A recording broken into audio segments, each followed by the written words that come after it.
We are going to find out the absolute configuration of the given compound. It has two asymmetric carbon, that is second carbon and the third carbon.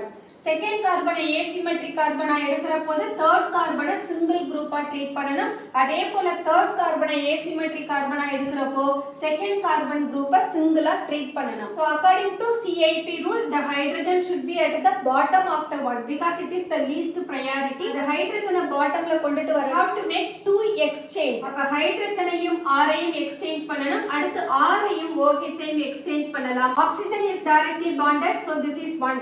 R groupல halogen இருக்கு அதனால 2. இந்த carboxyl group is 3. அப்ப second carbon ஓட absolute configuration is 2s. Let us consider the third carbon. So let us make two exchanges which is equivalent to CH3 யும் H யும் exchange பண்ணுவோம். அப்ப CH3 இங்க வந்துரும்.